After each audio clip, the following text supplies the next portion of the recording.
नमस्कार प्यारे मित्रों और प्यारे बच्चों।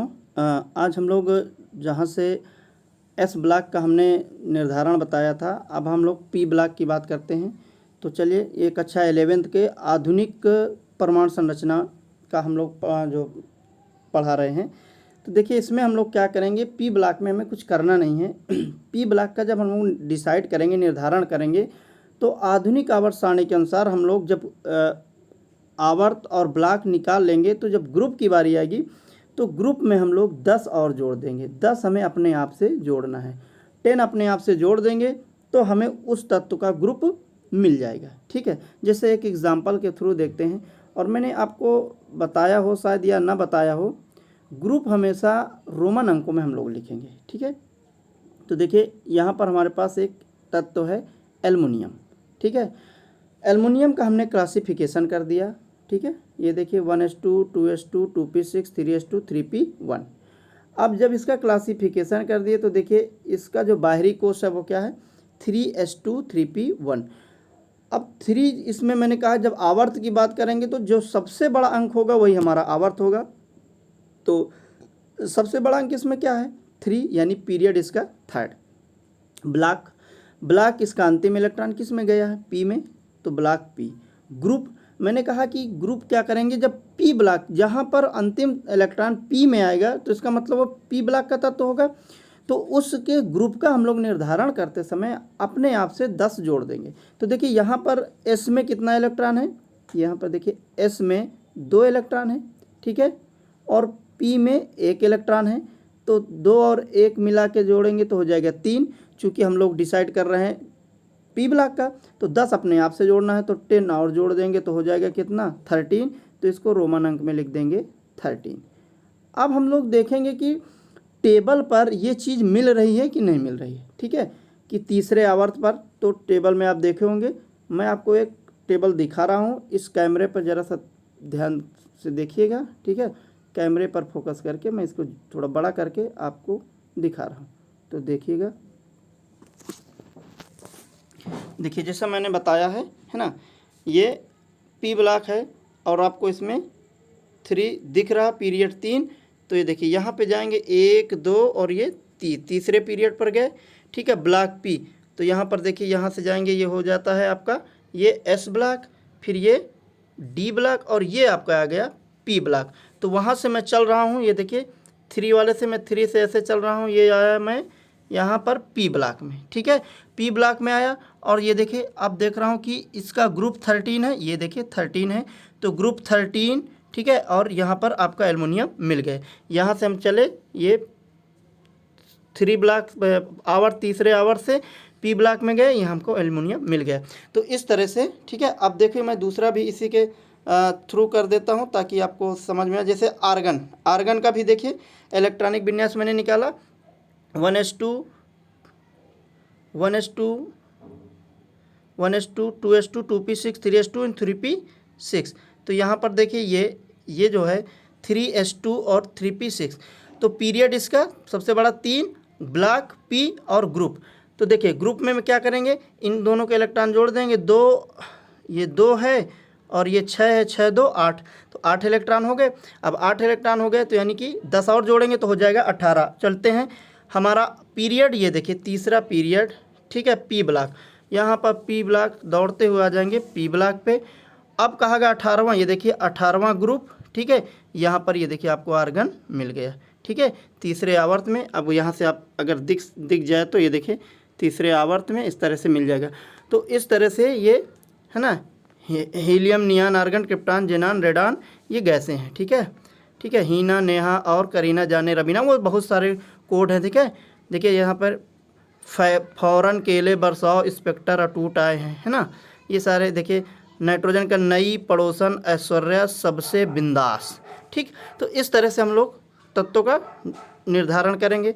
देखते हैं कोई और बड़ा तत्व, देखिए ब्रोमीन का देख लेते हैं। ठीक है, चूँकि यहाँ पर कैमरा आपको दिक्कत कर रहा होगा, ये देखिए ब्रोमीन का हम लोग इलेक्ट्रॉनिक विन्यास निकालेंगे तो 1s2, 2s2, 2p, 3s2 इस तरह से कर दिए। ठीक है, अब क्या करेंगे, देखिए सबसे बड़ा इसमें क्या है, सबसे बड़ा 4 है और इसमें सबसे बड़ा आवर्त चौथा है। तो देखिए चौथे आवर्त में पी ब्लॉक पे, और ये 17वां, क्योंकि देखिए 2 और 5 मिलके 7 हो गए, 7, चूँकि 10 अपने आप से जोड़ेंगे तो 17 हो जाएगा। तो चलते हैं, देखिए चौथे आवर्त में, ये आपको चौथा आवर्त दिख रहा होगा। चौथे आवर्त में पी ब्लॉक में, ठीक है, पी ब्लॉक में, ये पी ब्लॉक में आ गए। 17वां ग्रुप, ये देखिए 17वां ग्रुप, तो 17वें ग्रुप से ये देखिए यहाँ पर आए ब्रोमीन, और हमने ब्रोमीन का ही निकाला, तो इस तरह से ये मिल जाएगी। तो इस तरह से आपको आवर्त सारणी में देखना है, ठीक है। चलिए हम लोग फिर अपने उस पर आ जाते हैं।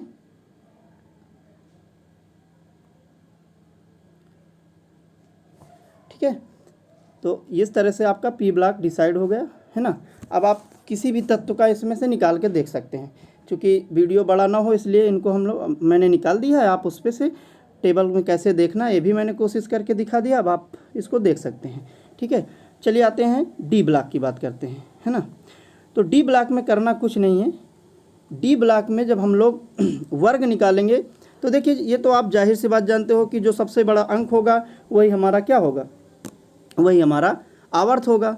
उसके बाद जो अंतिम इलेक्ट्रॉन जिसमें जाएगा वो हमारा क्या कहलाएगा, वो उस ब्लॉक होगा, और उसमें इलेक्ट्रॉनों की संख्या। तो यहाँ पर एक बात कही गई है कि डी ब्लॉक के तत्वों का ग्रुप का निर्धारण कर सकते हैं NS प्लस डी देखेंगे। सबसे बड़ा जो नंबर ऑफ N होगा और जो सबसे बड़ा नंबर ऑफ D होगा। ठीक है, तो इस तरह से देखेंगे कि इसका जो NS प्लस डी इसलिए लिखे हैं। अब हम यहाँ पर देखेंगे, केवल हमें N का डिसाइड करना कि जो नंबर ऑफ N है वो सबसे बड़ा हो और उससे एक कम वाला D हो। जैसे देखिए स्कैंडियम का मैंने देखा 1s2 2s2 2p6 3s2 3p6 4s2 3d1। चलिए इस पर ध्यान देते हैं। अब इसका हमें डिसाइड करना है कि ये किस ब्लॉक का है। तो देखिए सबसे बड़ा अंक 4 सबसे बड़ा है, इसका मतलब क्या है, तो 4 हमने क्या किया, 4 सबसे बड़ा अंक है ना। ये देखिए ये 4 है, तो ये हो गया आवर्त। ब्लॉक चूंकि अंतिम इलेक्ट्रॉन डी में गया है तो ब्लॉक डी। अब ग्रुप यहाँ पे 13, तो देखिए यहाँ पर ये 2 और यही कहा गया ना NS plus D. Number of N जो सबसे बड़ा हो, तो सबसे बड़ा 4 है, उसमें 2 है इलेक्ट्रॉन और D में 1 है, तो टोटल 3 हो गए। ठीक है, इस तरह से स्कैंडियम मिल जाएगा। तो मैं फिर आपको एक टेबल पर 2 मिनट के लिए फिर से दिखा दे रहा हूँ। ठीक है, आप इसको देख लीजिएगा। इसी तरह से सारे तत्व हैं। ठीक, ये देखिएगा, है ना, स्कैंडियम ये आपको दिख रहा, चौथा आवर्त। ठीक है, तीसरा ये लिखा थर्ड, और ये यहाँ पर देखिए लिखा है डी ब्लॉक, दिखा ये यहाँ पे आपको, ये आपको दिख रहा होगा डी ब्लॉक। ठीक है, और यहाँ पर चौथा आवर्त, और ये स्कैंडियम, ये देखिए तीसरा ग्रुप। इस तरह से आपको टेबल पर सारे तत्वों का निकालना आ जाएगा। ठीक है, तो अब हम लोग बात करते हैं। तो SPD हो गया। चूँकि देखो F का नहीं डिसाइड करेंगे क्योंकि जो F ब्लॉक है वो D से और D ब्लॉक का ही निकाला हुआ लेंथेनाइड और एक्टेनाइड था, तो D ब्लॉक में F ब्लॉक में रखे हैं, तो उसका डिटर्मिनेशन नहीं हो पाता है। तो देखिए जितने भी तत्व लिखे हैं आप इनको टेबल पर आप मिला लीजिए, मिल जाएंगे। देखिए यहाँ पर सबसे बड़ा अंक 4, ये देखिए यहाँ पर सबसे बड़ा 4, यानी जो सबसे बड़ा अंक होगा वही आवर्त कहलाएगा।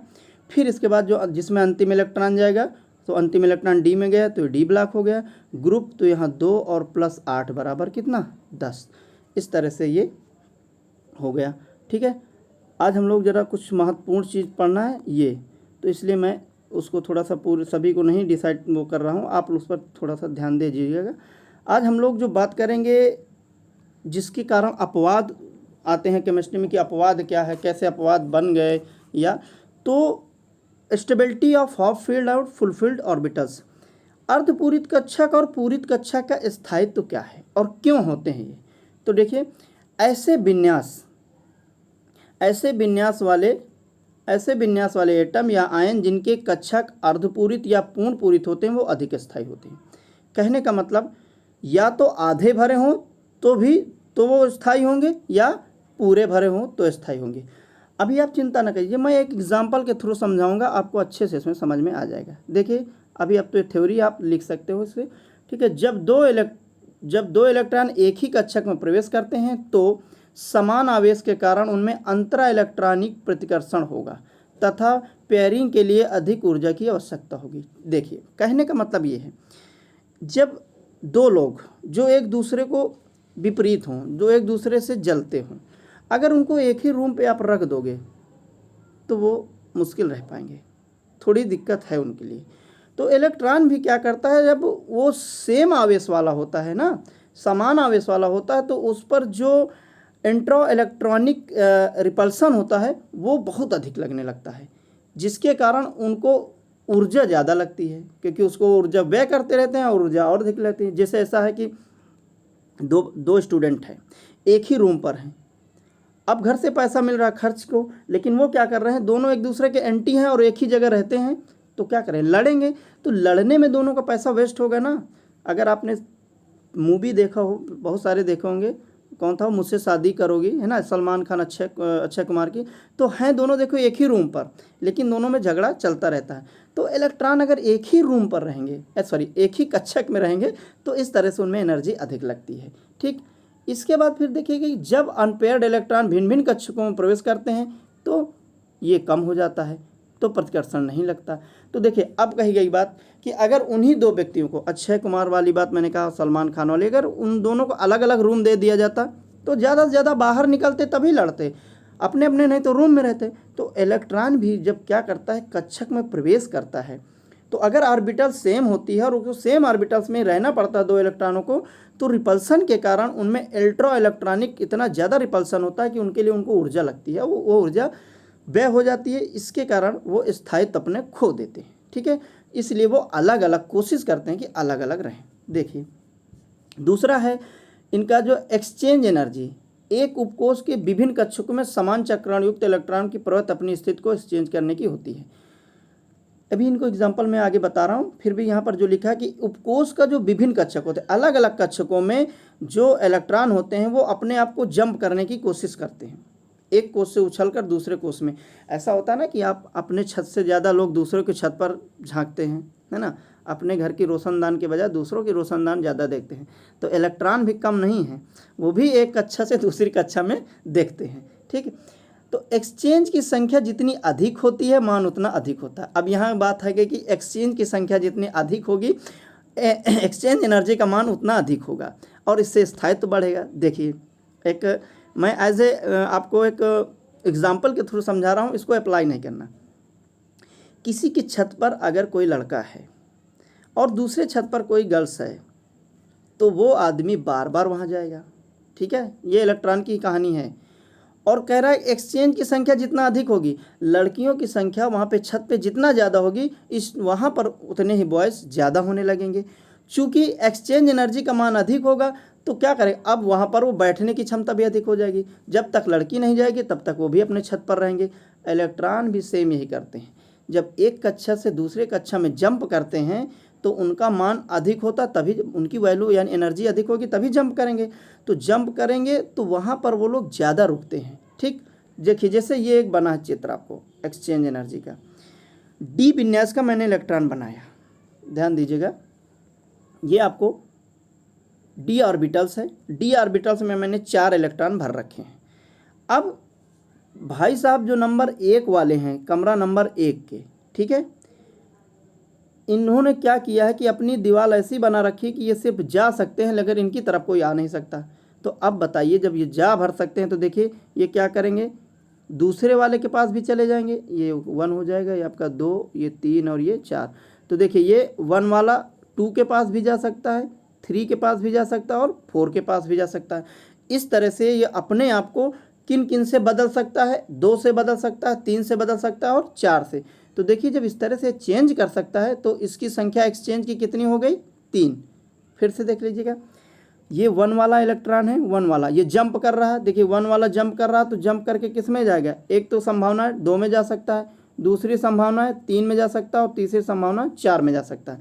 यानी वो जंप करेगा तो 1, 2, 3 बार जंप कर सकता है, यानी उसके एक्सचेंज करने की आप संख्या कितनी है, 3। ठीक है, मान लो ऐसा है कि एक घर पे है और आराम से उसके पास 4-5 कमरे हैं, 5 कमरों में 4 कमरों में 4 लोग रहते हैं। अब वो अपना गया एक 1 नंबर वाला आदमी 2 से कहा भाई साहब चीनी दे दीजिए, नहीं, वो बोले नहीं मेरे पास नहीं है, हम चाय नहीं पीते। दूसरे वाले के पास गया, उसके पास भी चीनी की संभावना मांगा, नहीं मिली। फिर तीसरे, इस तरह से चौथे वाले के पास गया। कहने का मतलब वो उठ उठ के जा रहा है और उसकी संभावना आखिरी तक है, लेकिन जो आखिरी में है वो क्या करे, वो कहाँ जाएगा, ठीक है, तो वो नहीं कहीं जा सकता, तो उसके लिए संभावनाएं नहीं है। तो यहाँ पर जो इलेक्ट्रॉन है, अगर पहला इलेक्ट्रॉन है तो देखिए मैंने पहला इलेक्ट्रॉन को जंप करके दिखाया, वो दूसरे में जा सकता है, तीसरे में जा सकता है और चौथे में जा सकता है, ठीक है। तो ये देखिए पहला इलेक्ट्रॉन दूसरे में जा सकता है, तीसरे में जा सकता है और चौथे में जा सकता है। तो इसे देखिए संभावना कितनी बनी, 1 2 3, इसलिए एक्सचेंज संभावना ये 3 बन गई। फिर देखते हैं अब दूसरे वाले इलेक्ट्रॉन की संभावना कितनी है, तो देखिए दूसरा वाला इलेक्ट्रॉन किस में जा सकता है, तीसरे में जा सकता है और चौथे में जा सकता है। तो इसके लिए संभावना सिर्फ 2 बन गई, ठीक, ये लिखा है एक्सचेंज संभावना 2 बन गई।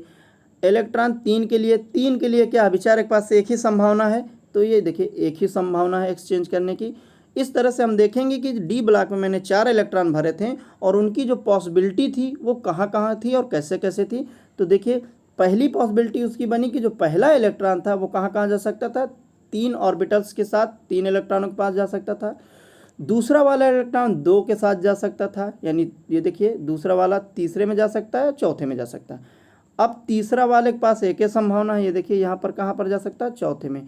तो टोटल संभावना कितने हो गई, तो 3 2 5 1 6, यानी टोटल जो एक्सचेंज एनर्जी हो गई वो आपकी 6 आ गई, ठीक है। तो यहाँ पर लिखिए कुल संभव एक्सचेंज, कुल पॉसिबिलिटी, कुछ पॉसिबल एक्सचेंज की कितने से बदल जा सकता है, वो 6 से बदला जा सकता है। तो अगर इसी तरह मैं बात करूँ फ्रेंड्स पी ब्लॉक की, तो उसमें अगर मैं 1 इलेक्ट्रॉन भरूंगा तो एक दूसरे में जा सकता है और तीसरे में जा सकता है, ठीक है। इसी तरह एफ ब्लॉक का है, ठीक है। तो अगर कोई भी ऑर्बिटल्स पहले से जाएगा तो उसकी संभावना ज़्यादा होंगी, दूसरे वाले की कम हो जाएंगी। देखिए जैसे पहले वाले की संभावना क्या है, यहाँ पे ज़्यादा हो रही है, पहले की संभावना ज़्यादा हो रही, दूसरे की कम, फिर तीसरे को उससे कम, चौथे की है ही नहीं, क्योंकि वो पेयरिंग की बात हो रही है यहाँ पर। वो पेयरिंग करना चाहता है, ऐसा नहीं कि ऑर्बिटल खाली वहाँ जाना चाहता है, वो पेयरिंग करना चाहता है, ठीक है। चलिए तो अब बात करते हैं हम लोग मेन पॉइंट की, अपने स्टेबल और अनस्टेबल ऑर्बिटल्स। कोई ऑर्बिटल्स कब स्टेबल होगी कब अनस्टेबल होगी, ये मैं कहानी छोटी सुना रहा हूँ, फिर हम इस पे आते हैं। सपोज़ करो कोई मकान मालिक है, सपोज़ क्या है ही, कोई मकान मालिक है, उसके पास पी नाम का मकान मालिक है, पी माने हो गया आपका ये प्रसाद नाम का मकान मालिक है, ठीक है, जिसके पास 3 कमरे बढ़िया टाइल्स लगे, बड़े बड़े कमरे खाली हैं। ध्यान दीजिएगा मैं जो बात कह रहा हूँ यहाँ तक ले जाना चाहता हूँ, तो प्लीज़ अगर कोशिश कीजिएगा कि स्टेबिलिटी और अनस्टेबिलिटी आपको समझ में आ जाए। तो प्रसाद नाम का आदमी यानी पी ऑर्बिटल्स के पास 3 कमरे खाली हैं। अब वो कमरे लॉकडाउन में पूरी तरह से खाली हैं, प्रसाद नाम का आदमी बेरोजगार हो चुका, खाने पीने का कुछ नहीं। तो प्रसाद क्या करेंगे, जब संभावना ऐसी बनेगी तो वो किराएदार ढूंढेंगे, और अगर किराएदार आ गया तो उसको पहला कमरा अलाट, बोले कि पहला कमरा मैं आपको 2500 में दे रहा हूँ, आप 25 रुपये दीजिए और इस कमरे में रहिए। तो देखिए PX नाम का आदमी प्रसाद नाम के घर पर 1 कमरा लेकर रहने लगा, ठीक। अब चूंकि बात लॉकडाउन की थी, प्रसाद का पेट भर नहीं रहा, अभी 2 कमरे खाली हैं, तो उसने PX से कहा कि सुनो एक किराएदार और कहीं से ढूंढ लाओ। तो बोला चलो देखते हैं। सब संभावना ये थी कि उसको मिल गया आदमी, और उसने कहा कि चलो यार मैं जहाँ रहता हूँ वहाँ एक बगल में कमरा खाली है, तुम भी रहो चल के। तो वो भी आके यहीं पर रहने लगा। अब देखिए एक था अकेला उबता था, मकान मालिक ने कहा एक और ढूंढ लो, ले आए, 2 हो गए, ठीक है। 2 आदमी रहने लगे। अब उसको 2500 एक आदमी दे रहा, 2500 एक आदमी दे रहा, हो गया 5000। अब मकान मालिक तो मकान मालिक है ही है वैसे भी, है ना, तो उसे लग रहा कि यार ये कमरा क्यों खाली रहे। तो उसने फिर कहा, दोनों से कहा कि यार एक काम करो, तुम्हारे बगल में खाली पड़ा उसको भी उठवा दो, आराम से 2-3 लोग रहो, 1 से भले 2, 2 से भले 3। तो जो आदमी जो बच्चे कमरे लिए थे वो मान गए उसकी बात, और उसने 1 कमरा उनको उठवा दिया। ध्यान से देखिएगा, 3 कमरे प्रसाद नामक के आदमी के 3 कमरे उठ गए। प्रसाद खुश कि चलो अच्छा हुआ, मैं लॉकडाउन में कोई कमाई नहीं थी, अब 25 यानी 7500, 7500 रुपये मुझे किराया मिलने लगा। लेकिन लालच तो लालच होती है ना। प्रसाद जी का पेट भरा नहीं। वो सोचे यार, दिमाग लगाए कि 3 कमरे तो उठ गए, लेकिन मैंने कमरे तो बड़े बड़े बनवाए, टाइल्स लगवाए, सारी फैसिलिटी दी, तो क्यों ना इन कमरों को मैं एक काम करूं, इनमें डबल कर दूं। तो बोले कि यार पी ना एक्स से बोले कि एक काम करो यार, तुम या तो डबल हो जाओ, डबल होने का मतलब या तो शादी कर लो और या तो तुम कोई पार्टनर ले आओ। तो वो भी सोचा कि यार हाँ यार, खाना बनाने बनाने में दिक्कत होती है, चलो शादी कर लेते हैं। और मकान मालिक ने एक और लालच दे दी कि तुम्हें जो 2500 भरते थे, अगर तुम 2 लोग हो जाओगे तो 2000 ही तुमसे लूँगा। अब उसकी एनर्जी और ज़्यादा हो गई। तो देखिए, एक संभावना थी कि जब उसके कमरे नहीं खाली थे, नहीं भरे थे, तो उसने सिंगल सिंगल सिंगल करके एक एक कमरा उठा दिया, तीनों कमरे उठ गए। अब उसे कुछ दिन के लिए संतुष्टि हो गई कि चलो मेरे तीनों कमरे उठ गए। लेकिन 3 कमरे के उठने के बाद भी फिर उसको उसका जागी आत्मा कि यार ये उनको भी उठाया जाए। तो उसने फिर पहले वाले से कहा कि देखो ऐसा है, तुम अगर डबल हो जाओगे तो मैं तुम्हारा 500 रुपये कम कर दूंगा, ठीक। तो वो क्या कि बोला कि ठीक है, मैं डबल हो जाता हूँ। तो ये अपने आप को डबल कर लिया, ठीक। अब डबल कर लिया तो अब ये डबल करने पर, और ये दोनों सिंगल, फिर समस्या चालू। ये डबल हो गए, ये 2000 किराया देने लगे। ये बोले कि यार उसको डबल है, आप उसके 2000 किराया लेते, तो बोले तुम भी 2000 किराएदार ले आओ, तुम्हारा भी कम कर देंगे। इसका भी कम हो गया, ये भी 2 ले आया। अब देखिए, ये 2 ले आए, ये 2 ले आए, तो अब संभावना इसमें इसको तो अकेले रहने ही नहीं देंगे। बोले तुम भी लाओ यार, हमारे पास दोनों पास पार्टनर हैं और तुम अकेले यहाँ सब अच्छा नहीं लगता, लेडीज़ें हैं, इससे ये तुम भी चाहे शादी करो या किसी को लाओ। वो भी बेचारा शादी कर लिया। अब देखो 2 2 2 सब फिक्स हो गए, यानी हर कमरे में एक एक कपल्स को रख दिया गया और यहाँ से किराया 2 2 4 2 6000 मिलने लगा। लेकिन अब मकान मालिक क्या करेगा, क्योंकि वहाँ तो 7500 पा रहा था। कुछ दिन बाद डबल का किराया इकट्ठा बढ़ा के 3000 कर देगा और बोले कि भैया मजबूरी है मेरी, लॉकडाउन है। तो यहाँ पर 9000 किराया भी मिलने लगा और इलेक्ट्रॉन स्थायी भी हो गए। तो मेरी बात समझ में आ गई होगी, नहीं तो फिर यहाँ पे देखते हैं हम लोग। जब ऑर्बिटल में 1 इलेक्ट्रॉन भरा होता है तो ये अस्थायी होती है। जब 2 इलेक्ट्रॉन भरे होते हैं तब भी अस्थायी होती है। जब 3 इलेक्ट्रॉन भरे होते हैं तो इनको बोलते हैं अर्धपूरित। क्योंकि देखिए, पी ऑर्बिटल की मैं बात कर रहा हूँ, पी ऑर्बिटल में इलेक्ट्रॉन 6 जा सकते हैं, लेकिन यहाँ पर अभी 3 है। तो या तो अधिकतम 6 भर दिए जाएँ या तो उसका आधा 3 भर दिए जाए, तब भी ये क्या हो जाएगा, स्थायी। तो यहाँ पर ये स्टेबल हो गया, ठीक है, ये स्टेबल हो गया। लेकिन फिर वही बात मकान मालिक वाली याद कीजिए, और यहाँ पर फिर वहाँ पर क्या हुआ, 1 इलेक्ट्रॉन एक्स्ट्रा आ गया तो फिर अनस्टेबल हो गया। फिर 1 इलेक्ट्रॉन और आ गया, तो अब ये सबसे ज़्यादा अनस्टेबल है। जैसे मैंने कहा कि उस 2 आदमी जब अपना शादी कर लिए ले आए तो उनको समस्या हो गई, तीसरे वाले को ज़बरदस्ती कहे तुम्हें करना पड़ेगा। तो इस तरह से अब तीसरा वाले के पास कोई चारा ही नहीं है बिना पेयरिंग के। तो सबसे ज़्यादा अनस्टेबल स्टेज जो होती है वो यहीं पर होती है, ठीक है। फिर इसके बाद जैसे इसके पास इलेक्ट्रॉन आ जाएंगे, 6 इलेक्ट्रॉन हो जाएंगे, ये पूरी तरह से स्थायी हो जाएगा। तो अब जो ऑर्बिटल्स का स्टेबिलिटी है वो सबसे ज़्यादा यहीं पर है, सबसे ज़्यादा ऑर्बिटल यहीं स्थायी है। अगर वो पूरी तरह से भरा है तो वो स्थायी है, ठीक है। अब देखिए स्थायीकरण ऊर्जा क्या होती है। Exchange energy of the pairing electron. देखिए, एक्सचेंज एनर्जी और पेयरिंग इलेक्ट्रॉन के अंतर को हम लोग स्टेबलाइजेशन एनर्जी या स्थायीकरण ऊर्जा कहते हैं। मैंने कहा ना, एक्सचेंज एनर्जी थी क्या, इलेक्ट्रॉन अपने को जंप कर करके दूसरे में जा रहे थे, और जंप करने पर जो उनके पेयरिंग में एनर्जी होती है। अब फिर से समझिए, जिसे मैंने कहा कि 3 आदमी रहे, ठीक है, तो एक आदमी जब दूसरे में जा सकता था लेकिन वो नहीं गया। अगर गया भी तो देखिए, सपोज करिए ये ऑर्बिटल मैंने बना रखा है, ये है और ये है और ये है। अब यहाँ पर कह रहा है एक्सचेंज एनर्जी, अगर ये इलेक्ट्रॉन यहाँ पर कूद गया, ठीक है, तो यहाँ पर पेयरिंग करेगा। तो एक तो ये एनर्जी, दूसरी पेयरिंग के समय एनर्जी। अब ध्यान दीजिए, मान लो कि ये ऑर्बिटल्स था और इसमें ए नाम का आदमी था, इसमें बी नाम का, तो ए नाम का आदमी बी नाम के आदमी के पास चला गया। तो एक तो ए से बी तक जाने में उसको किराया, भाड़ा, सामान, सेटिंग, सब बिस्तर और पंखा वंखा लगा। ऊपर से जब दोनों एक ही रूम पर एडजस्ट हो गए तो भी भैया पैसा लगा कि आधा तुम दो आधा तुम दो, पेयरिंग है लेकिन खर्चा लग रहा है। तो जो एक तो वो अपना कमरा छोड़ के जो दूसरे के कमरे में गया, एक तो वो खर्चा यानी वो एनर्जी, प्लस दोनों का जब एक साथ रहने लगे तो कंबाइंड खर्च जो आया वो पैसा, दोनों पैसा को अंतर को हम लोग बोलते हैं स्टेबलाइजेशन एनर्जी, है ना। समझ में आ गया होगा। नहीं तो देखिए, अगर एक स्टूडेंट एक कमरा छोड़कर जा रहा है और किसी दूसरे के साथ रहना चाहता है, तो जब वो अपना कमरा छोड़ेगा तो उसके कमरे तक जब जाएगा तो अपने कमरे छोड़ने से उसके कमरे तक जाने पर उसको खर्च लगेगा, एक वो खर्चा। दूसरा, जब दोनों साथ रहने लगेंगे तो खर्चा। तो अब जाने वाला खर्चा और साथ रहने वाला खर्चा, दोनों का जो बीच अंतर होगा उस अंतर को हम लोग बोलेंगे स्टेबलाइजेशन एनर्जी। यानी अब बेचारे के पास वही तो बचा, जो एक कमरे से दूसरे कमरा बदला वो खर्चा और प्लस जो रहा।